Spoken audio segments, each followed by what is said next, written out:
Do what thou wilt shall be the whole of the law. Welcome to another episode on Thelema 2.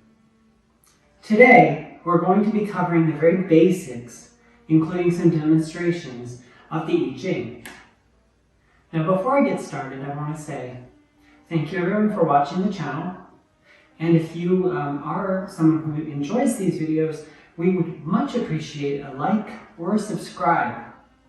Also, please, if you're interested, take a look at the links below. If you're interested in chatting, we've got a Discord server, which is very lively. And also, if you're someone with any kind of content that is appropriate for this channel, please contact me and we can perhaps collaborate and put your content on this channel as well. With that, let's get started. Now, for those who typically know a lot about the I Ching at all, the most common method of divination with the I Ching is the coin method, and most people are familiar with, if they know anything, usually the coins, where you throw coins around. Now, the I Ching is an ancient Chinese system of divination, and interestingly, it's based on numbers, specifically a hexagram, which boils down to, for computer geeks, binary code. Now, the actual word I Ching really sort of translates in Chinese to the Book of Changes. And these ancient texts and these methods have both been used by and inspired Taoists, Confucianists, and Buddhists, and is used worldwide, even to this day. Now, I myself actually, for quite a bit of my life, did not really take or use the I Ching very seriously.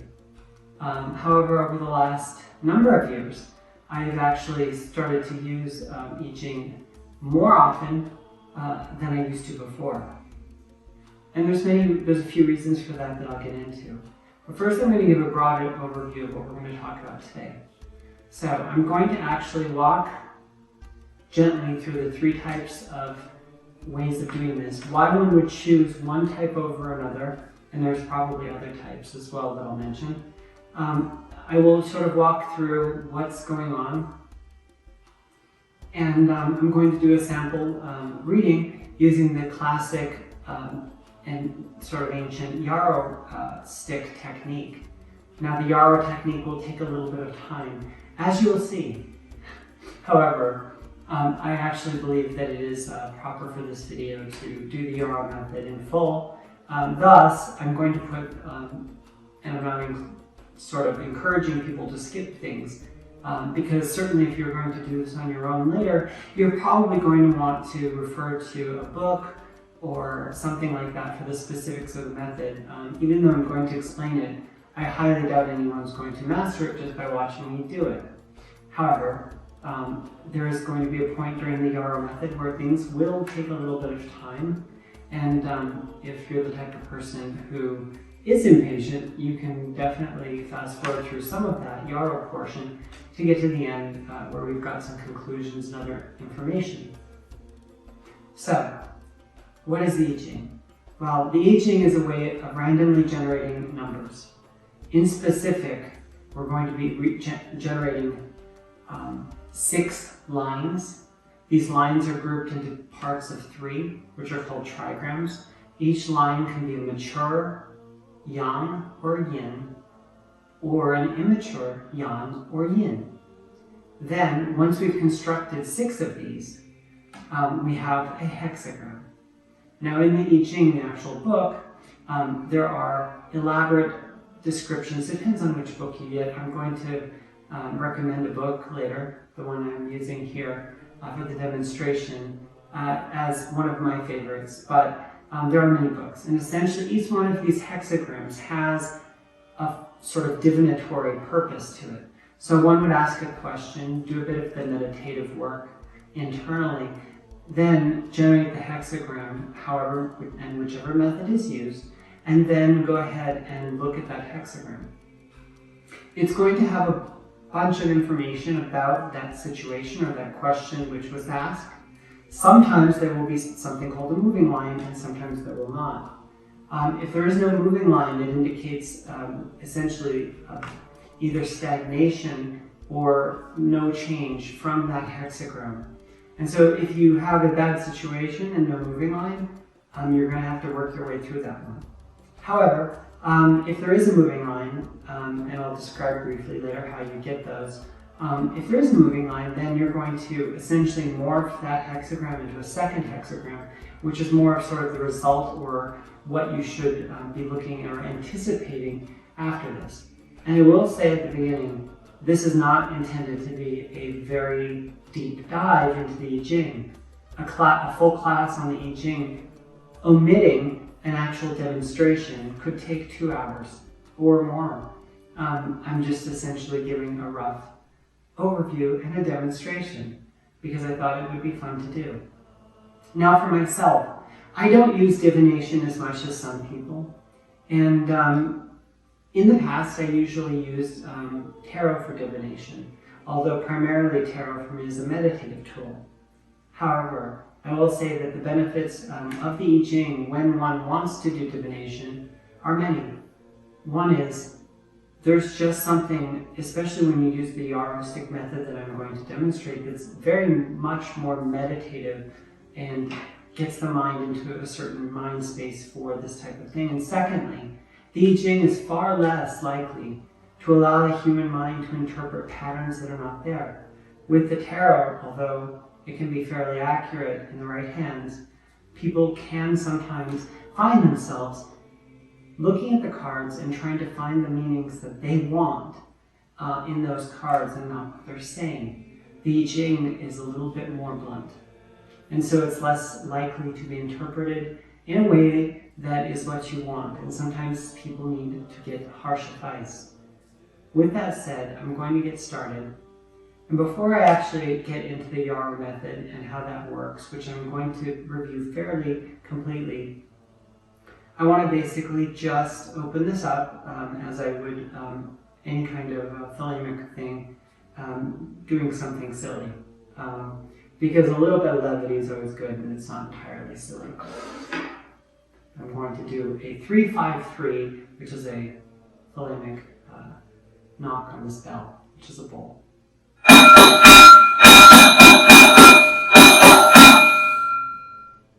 Now,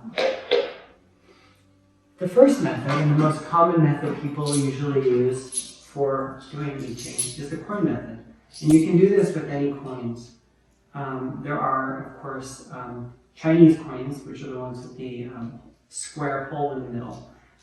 Really, you can do it with American currency or anything. Here I've got some memorabilia crowley coins, but basically, if someone's using this method, they're going to meditate, shake, throw the coins down, and based on whether or not there's enough heads or tails there, they're going to determine whether or not they have that greater yang, lesser yin, greater yang, greater yin, or mature as they're otherwise called, and then do that coin toss 6 times to get 6 lines, construct the hexagram, and move on.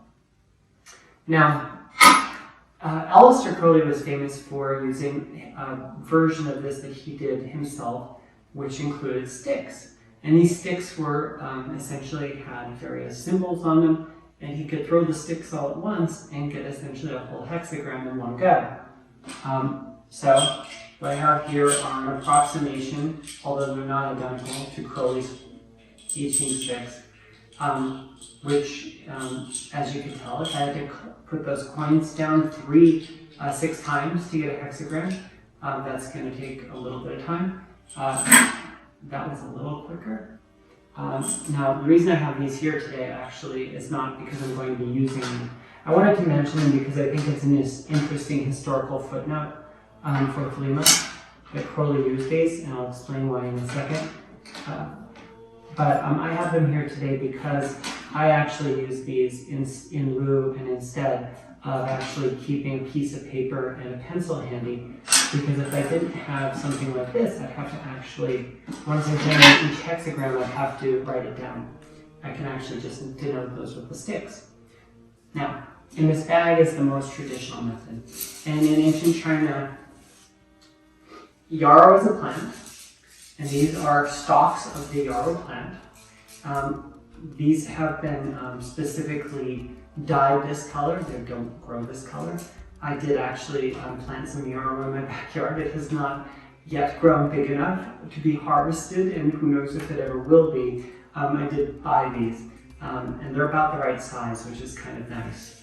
Now, they were much longer in tradition. Some of the Chinese people that did divination many years ago would have very long yarrow, very tall, and it would be sort of a sign that they knew what they were doing more. In any case, so this is a bundle of sticks basically. There are 50 of them here. Now, during the process, we're only going to be using 49, and we'll get to that in 1 second. So I'm going to put this bundle of sticks here. And essentially, I'm just going to quickly go through what I'm going to be doing so people understand briefly what I'm doing. And I'm reading this because I think it would be best. I have this in my mind, but anyways, for purposes of learning info. Oh, let me denote. The book I'm actually looking at here, which is my favorite, I have quite a few books, is The Complete I Ching by Taoist Master Alfred Wong. Look there, I'll probably link it below. This is one of the better books. In fact, this is my favorite book on I Ching. And when you get to the yarrow stick method, the first thing is that you have 50 sticks. It's important, of course, throughout this process because we're doing essentially math with different items, be they coins, crowley sticks, or yarrow, that were accurate. So if there were sticks missing from my pile here, I'd have a problem later on. So you're going to hold the 50 sticks in your left hand. And then you're going to take a single stick and place it down, sort of perpendicular to yourself on the table, because that will not be used. It plays no further part, and it symbolizes the commencement of the Tai Chi, the void, and represents the state before heaven and earth. Now, the next step is to take the bundle into my hands and randomly, with some meditative effort, and usually before I start, I'll ask the question, stated either mentally or orally, and then I'll sort of do a mental process where I'm essentially, for lack of a better word, thanking the oracle for giving me good answers, which I repeat at the end. So I'm going to take this bundle of sticks, which has 49 now, and I'm randomly going to pull them apart so that I have some in each hand. And of course, since I'm doing it randomly, I won't know how many of these I have in each hand. Then I will go through a reductive process per hand, which will result in some of them being cast aside and some of them being kept. Then I'll divide the ones that are kept into stacks of 4, count the numbers of stacks, and then I'm going to be able to use that to determine if I have my first line and what it is. But I will describe briefly from the book what each of these steps, which I'm going to do, actually mean in terms of the actual symbolism, because it's kind of interesting.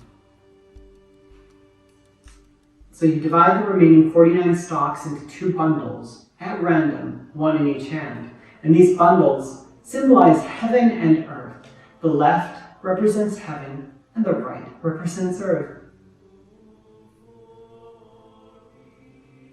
Now, what you do next is that you're going to take one of the bundles and take one stalk from that and put it between the pinky and between the ring finger and the pinky finger on the left hand. So you kind of stick one stick in there.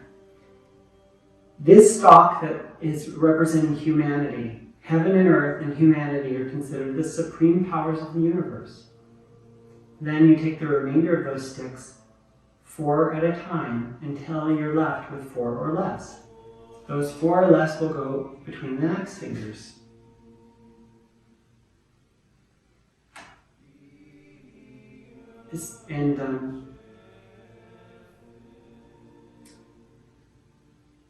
This next step that I did, that I just described, represents the 4 seasons. This process will then go again for another thing, which is the interlocutory years.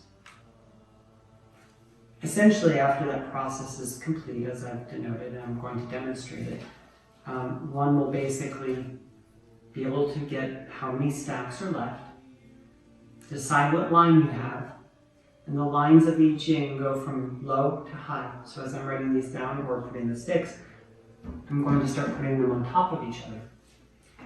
And then at the end, once we know what we have, we're going to find out which hexagram we have, and we're going to find out if there's a moving line. And if there are multiple moving lines, there is a way to figure out which one is the correct moving line. And then there's some sort of answers that we may get. So, to get started, and to make this at least somewhat genuine, I'm going to come up with a basic question that I'm going to do before I get started.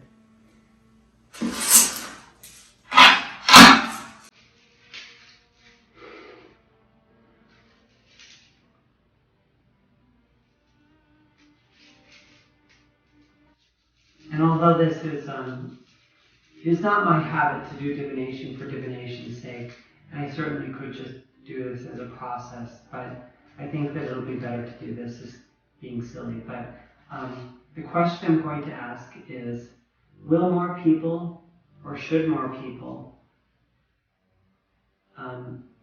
endeavor to do the great work? Or perhaps I should state it better. How should a viewer of my channel endeavor to do the great work? So as I said, one stick comes off and is set down, not to be used again.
So, as I've completed this operation, I've taken these away. These are what's left. And as I was counting in 4s, and this is very important, there are many mechanisms in I Ching to self-control whether you know if you're getting a bad result. So, for example, during that process, I had made a mistake, and when I took sticks out, I did 3 or 2 or 5. This isn't going to add up right, and so I'm not going to specifically go through every one of these. But there are numerous points in time where if you're wrong about any of these actions, and you're going to find out. Now I'm dividing, after I did those 3 phases that I described, now I'm dividing these into stacks of 4.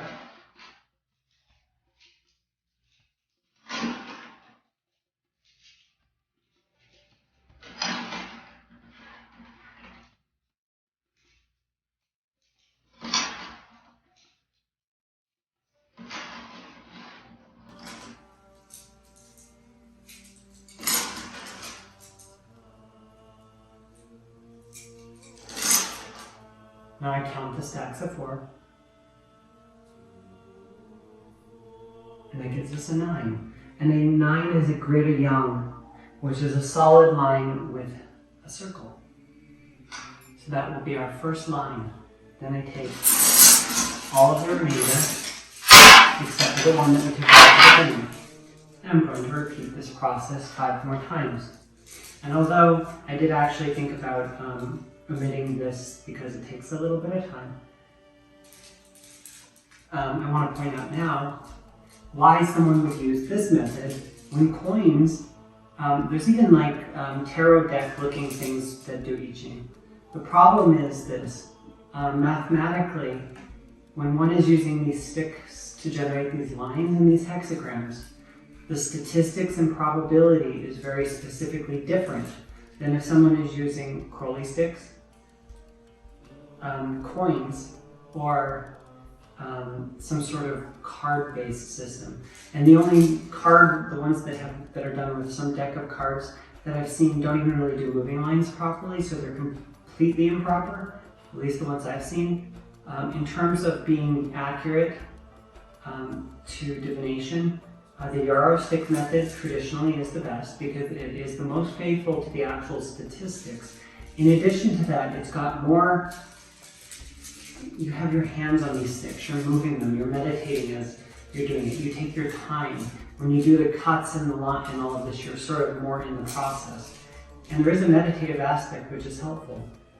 I would say if I was going to rate them in terms of the statistics at least, the sticks are the best method. The coins are below the sticks. The crowley sticks are below that. And anything you're doing with cards is going to be, as far as I know, the bottom of the barrel unless you're just using a computer-generated system. And with that, I'm going to proceed to finish so I can generate a hexagram which we can review and describe how this works.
So we get a 9 again, which is another greater young solid line with a circle. Both of these are moving lines already.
this is getting odd because we do have 4 choices each time we do one of these. We did get another greater yang solid line, our third moving line.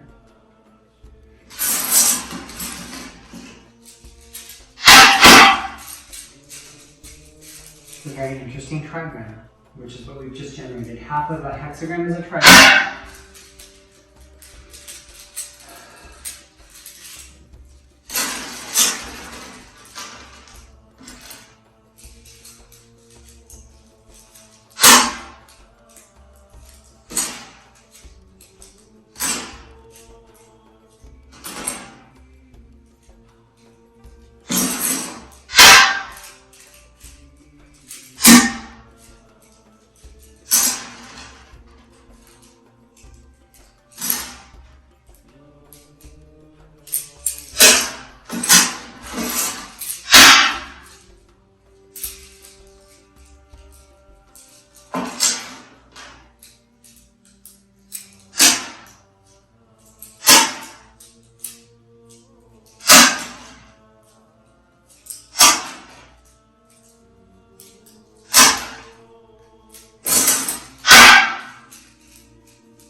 This time we got an 8, which is a lesser yin. It is a line with a break.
That was fun.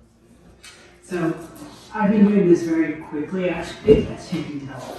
I will point out that not everyone is going to have to do this quickly.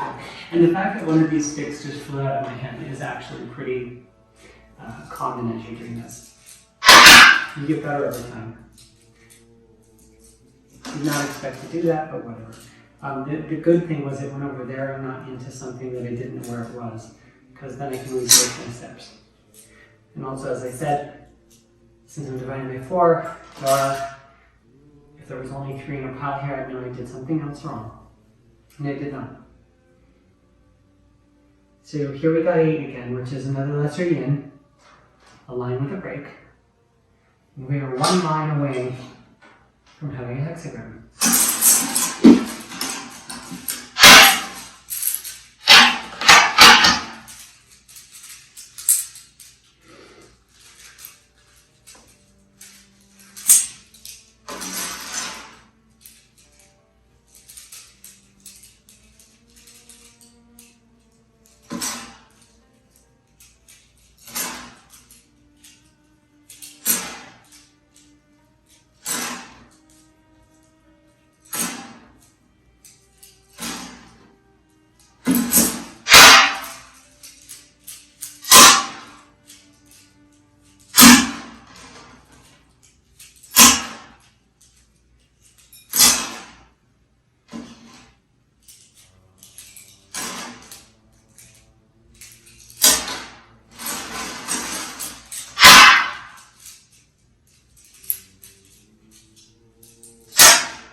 So we got 9 again, another greater yang, which is the line with the circle.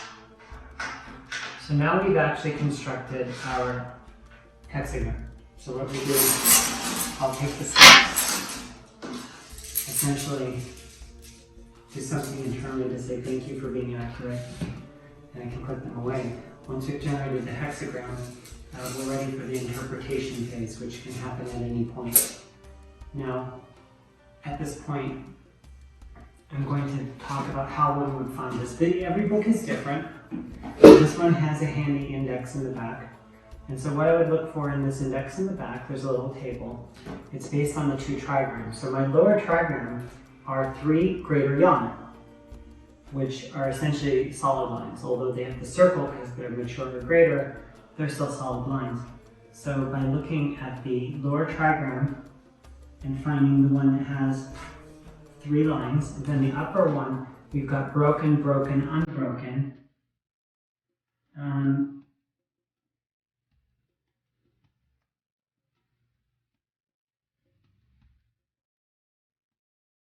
then we basically move ourselves like from left to right. And different tables will have this different. So the hexagram we generated is 26. Now I'll turn now to hexagram 26 in the book.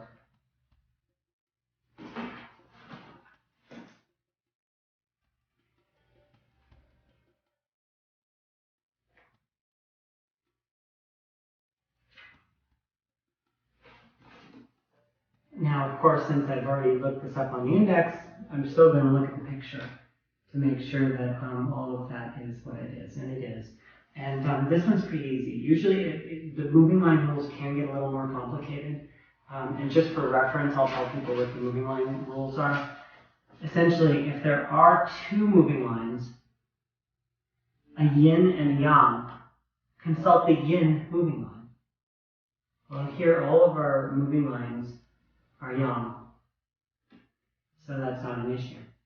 If there are 2 moving lines that are both yin or yang, consult the lower one. So here that would end our inquiry. The lower one's the one we would do. The first one. If there are 3 moving lines, well, sorry, we have actually 4, so we're going to go through the whole list anyway. So if there are 3 moving lines, consult only the middle one, sorry. If there are 4 moving lines, consult only the upper 2 non-moving lines. So this is where this gets a little more complicated, and it is kind of a little bit rare to have 4 moving lines. So here,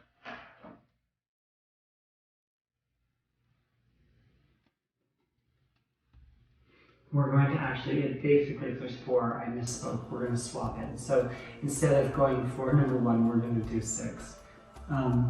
If there are 5 moving lines, consult only the other non-moving line, and if all 6 are moving, consult the decision of the new gua, the approach gua. Essentially, that would be very rare, and there are detailed rules, but at least we've determined now that we are in hexagram 26, which is Daji, great accumulation. And we know our moving line is 6. So as we go through this, I'm going to put up on the screen probably in the video, and we'll see if I end up doing this, a picture of the hexagram while I'm actually going over some of the analysis so that everyone can see what it looks like, and then what happens after the moving line. So the trigram is in 2 parts. There is Gen Mountain, which is the upper, and Quan Heaven. Now, I'm going to point out what the moving line is. So we have our 6th line is our moving line. So what ends up happening is we get a second hexagram because of that moving line, and that is going to be hexagram 11, which we would then look at secondarily.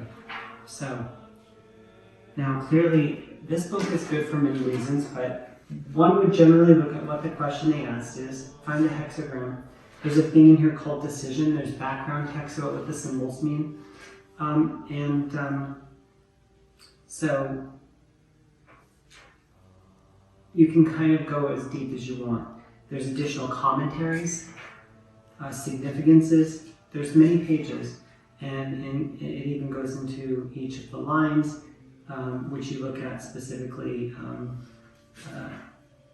and all of that.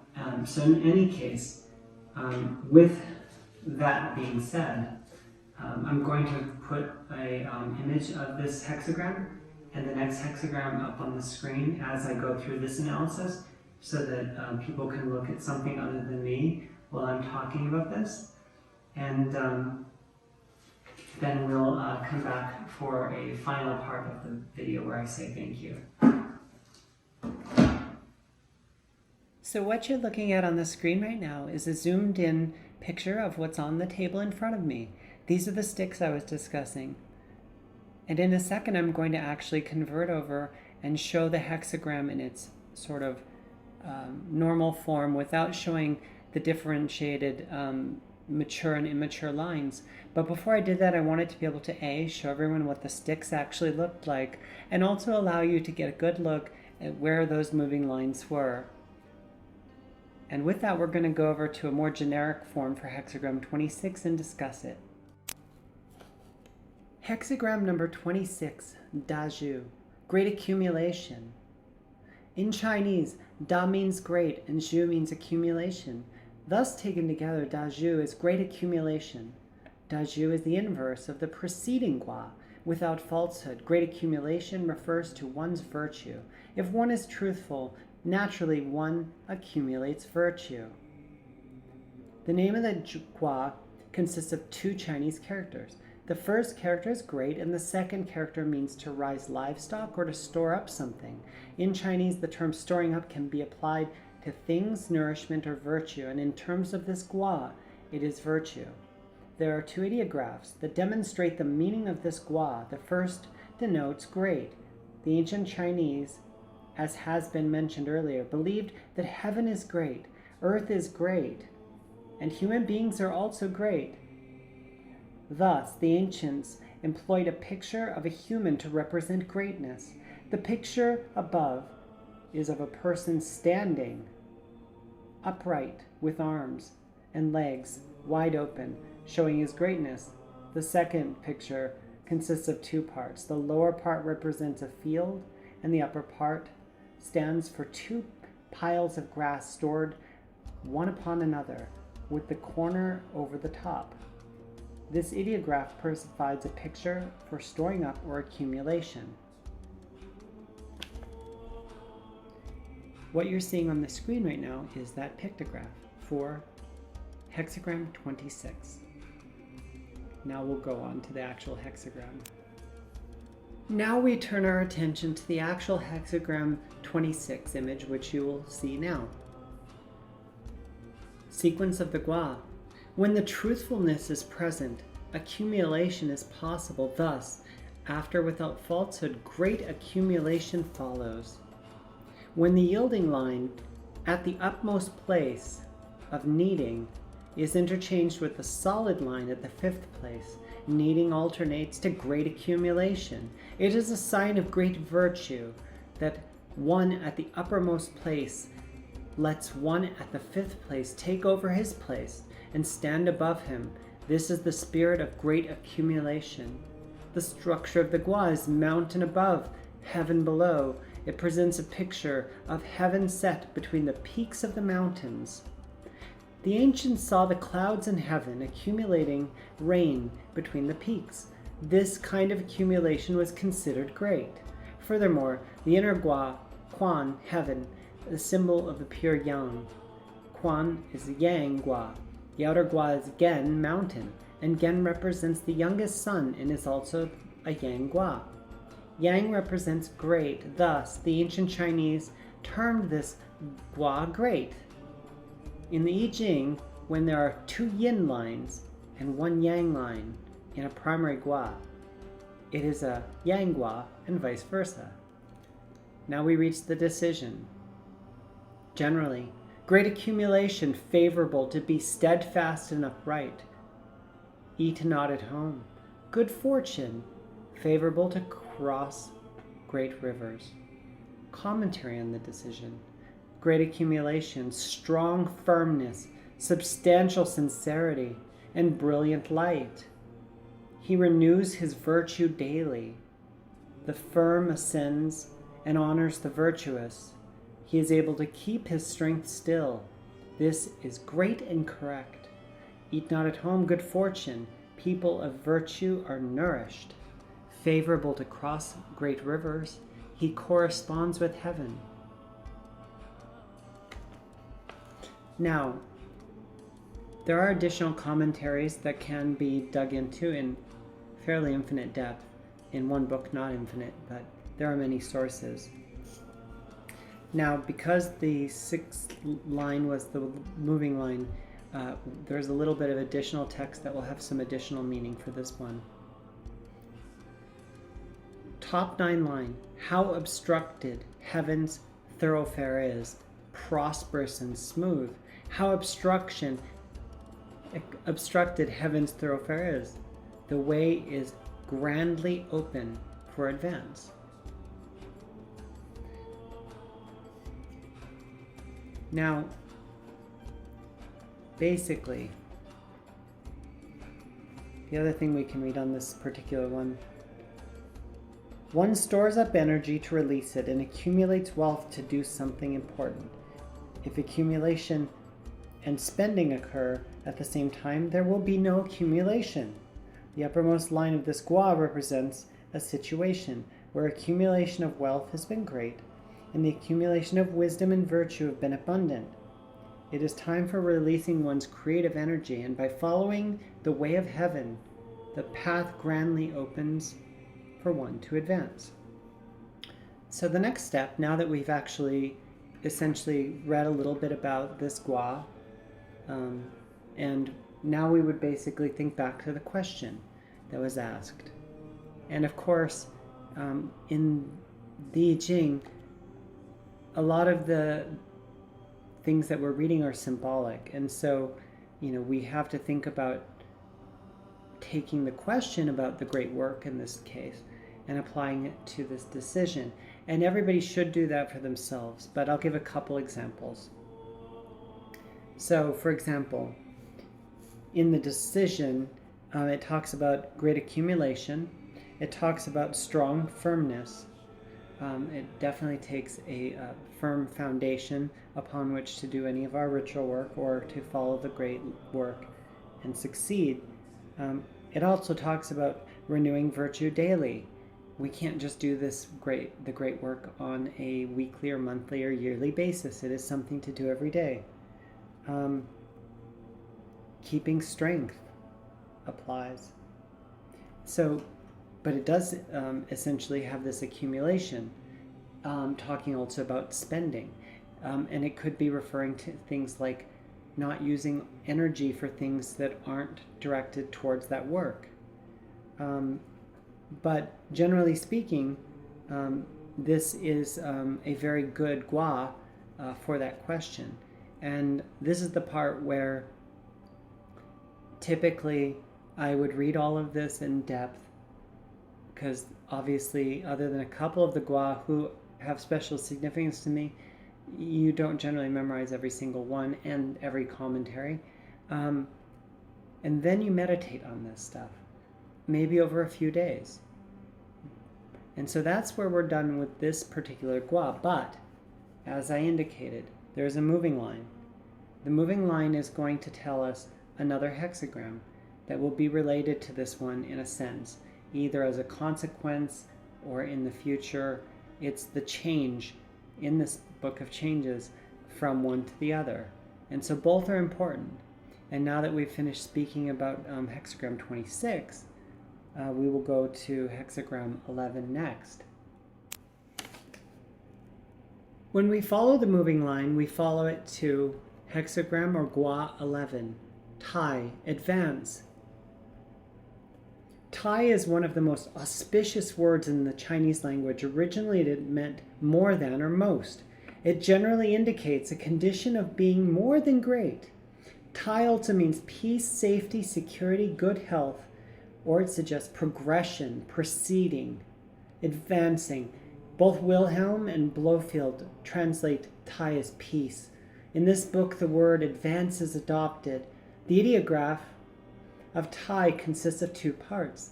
The upper portion represents greatness. The ancient Chinese believed that heaven and earth were great, and that human beings were also. Thus, the ideograph looks like a person standing with arms and legs wide open. Underneath the two legs, there is an ideograph of water, sui. It looks exactly like the primary gua kan, or water, standing upright. This ideograph represents the picture of running water proceeding forward smoothly with great ease. This is the primary meaning of the Tai in the I Ching. Sequence of the gua. After fulfilling one's duty with composure, one feels peaceful and safe. Thus, after fulfillment, advancement results. And with that, I'm going to switch over from looking at the ideogram to looking at the actual hexagram for gua or hexagram 11. And so we advance to looking at the actual hexagram or gua 11. Again, it's advance. Heaven is above and earth is below. That is the natural phenomenon we find in our daily lives. However, in this gua, Quan, heaven descends to the lower gua and Kun, earth, ascends to the upper gua. The situation seems inappropriate. Naturally, heaven stands above and moves downward, and earth stands below and moves upward. Yet in Tai, heaven and earth are moving together in communion. In this way, they fulfill their duality. And although I've in the past waited to do interpretations later, I'll say that this is particularly apt for success in the great work, which is what the question was. There is a mountain named Tai that stands in the eastern coast of China. Mount Tai was regarded as a sacred mountain that connected the heaven and the earth. Each spring, the emperor would climb the mountain peak, making offerings there with great reverence. The purpose was to ask for harmony between human beings and their natural surroundings. The Chinese believed that when harmony between people and their surroundings was established, then, in peace, safety, and security and good health, they would progress, proceed, and advance with great ease. Thus, the meaning of Tai embraces all of these auspicious meanings. Through thousands of years, the Chinese have sought Guo Tai Ming An, a prosperous country and a people at peace. Now we turn to the decision. Advance. The little is departing. The great is arriving. Good fortune, prosperous and smooth. Commentary. Advance. The little is departing. The great is arriving. Good fortune, prosperous and smooth. Heaven and earth unite. All beings come into union. The upper and lower link. Their wills are the same. The inner is the yang, the outer the yin. The inner is the strong, the outer is the gentle. The inner is the superior and the outer the inferior, and thus the way of the superior is expanding. The way of the inferior is shrinking. Commentary on the symbol. Heaven and earth are moving together, an image of advance. In correspondence with this, the ruler gives full play to his ability and wisdom to complete the Tao of heaven and earth and assist for their suitable arrangement to influence people for the better. And there was no moving line on this particular one. However, this is very, very interesting. In context of the great work, the entire concept of the above and the below, all the way from like the holy guardian angel concept and trying to connect to that, Kabbalistic return principles. We also have here the union of the duality into the singularity. And so our original question was about the great work. The previous gua that we looked at seemed like it was essentially saying to keep going and work hard. And of course, like I said, a lot more thought could be put into that. But the moving line pushing us to this hexagram seems to basically show that with that success, with that hard work and with those things done properly, it looks like it is auspicious that people wanting to do the great work will find a way to do it and succeed. And this was a particularly apropos and perfect gua to land on after a moving line after our previous one. And of course, like I said, there's a lot more text that could be read. These are things to be meditated on over days. They're not instantaneous answers. And that is another one of the good things about the I Ching, is that it does force us to take time, especially when we use Yarrow, as you saw. It also forces us to take time in trying to interpret the meanings through not just simple words, but reflection, meditative thought. And if you haven't used the I Ching before, and perhaps the Yarrow seemed a bit crazy, just get 3 coins. And you can look up the method online. You can look up the hexagrams online. Clearly, I like this book a lot, and I'll link it below. But I think that this has been an interesting video to make, and I think that completes our analysis portion. And so now we can wrap things up. Thank you. Okay, we're back. Now that we've gone through all of that analysis and that we've determined, number 1, what the first hexagram was, what it tells us about the question that we asked, what the moving line was, how it transforms it into a second hexagram, and what that is in terms of advice or longer term based on the second hexagram, we essentially finished the process. And when one does a reading like this, generally you would write down your results of which hexagrams you got. You would read what you want to read as deeply as you want. Think about it. Probably think about it for more than 1 day or 1 minute, and then move on. Now, one caution that I have is that, and it's funny because Aleister Crowley in his journals, and this is probably why he needed his stick method, he did I Ching quite a bit for sometimes silly things, like it's not literally should I grab a hamburger, but not much more than that. And if he was doing that Yarrow method that I just did for every single time he wanted to know if he wanted to have a hamburger, tongue-in-cheek, it would have taken ridiculous amounts of time, so the sticks probably made sense. But the use of divination can in some sense, some people allow it to rule their lives. Allow it to help you make decisions. Allow it to help you understand the questions and help you understand what you should do, not the other way around. And so this is just one of many methods. This was a very quick demonstration and analysis. If anyone has any other specific questions, please put those in the comments. If you have a specific topic of anything related to Thelema, ritual magic, anything like that, put it in the comments or join our Discord. And again, subscribe if you like this video. And with that, I'd like to thank everyone for watching this video. I've had fun making this one in particular. And until next time, love is the law, love under will. Thank you.